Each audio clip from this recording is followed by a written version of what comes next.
Grabe to, Kevin Kiambao. May pinosterize na Koreano sa naging friendly game ng Goyang. Pakitang gilas pa din nga sa KQ sa pangatlong practice game ng kanyang kupunan sa KBL. Gandang depensa pa ang pinakita ni Kevin Kiambao. Butata pa ang kalaban. Panalo pa din nga ang Goyang sa kanilang friendly game kalaban ng Korea University. Wala pa din ngang talo ang Sono Sky Gunners sa kanilang mga friendly match kasama si Kevin Kiambao. Magandang momentum booster nga ito sa kanilang kupunan sa paparating na season ng KBL. Sa game nga nila kanina kontra sa Korea University ay nakapagtala si Kevin Kiambao ng 16 points, 2 assists at 3 rebounds. Pero ang pinaka naging highlight nga sa game na ito ay ang naging poster dunk ni Kevin Kiambao kontra sa player ng Korea University.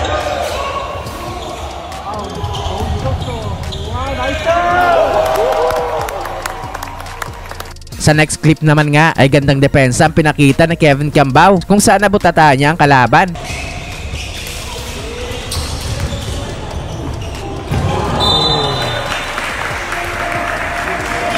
Nagpakitang gilas din nga si Kevin Kiambao sa kanyang pagbabalik sa Goyang after ng FIBA Asia Cup. Nakalaban nga nila sa isang friendly game ang UAAP team na NU Bulldogs kung saan tinalo nga nila ito sa final score na 84-76. Nakapagtala nga si KQ ng 16 points, 2 assists, 5 rebounds at 2 steals. Party pa rin nga ito ng paghahanda ng Goyang sa paparating na season ng KBL. Madami nga silang nakaschedule ng mga friendly games bago magsimula ang season. Magsisimula nga ang season ng KBL sa first week ng October kung saan una nga makakalaban ng Goyang ay sina Renza Bando at Anyang Rad Boosters. Gandang matchup nga nito ng dalawang Pinoy imports, KQ kontra kay Renza Bando. Sigurado nga na mamarkahan ng mga Pinoy fans ang date na ito dahil ito nga ang magiging unang tapatan ng dalawang Pinoy imports sa KBL. Wala na ngang sinayang pa na oras si KQ after ng kanyang stint sa Gilas Pilipinas sa FIBA Asia Cup kung saan nagpahinga lang nga ito ng saglit at lumipad nga kagad ito papunta sa Korea para samahan ang kanyang kupunan doon na Goyang Sono Sky Gunners. Looking forward nga itong Goyang na makabounce back this upcoming season dahil hindi nga naging maganda ang naging kampanya nila sa last season ng KBL. Kaya naman ngayon nga ay kaabang-abang kung ano ang mangyayari sa Goyang sa paparating na season. Makakapasok na kaya ito sa playoff? May kakayahan na kaya ang kupunan na ito na makuha ang championship?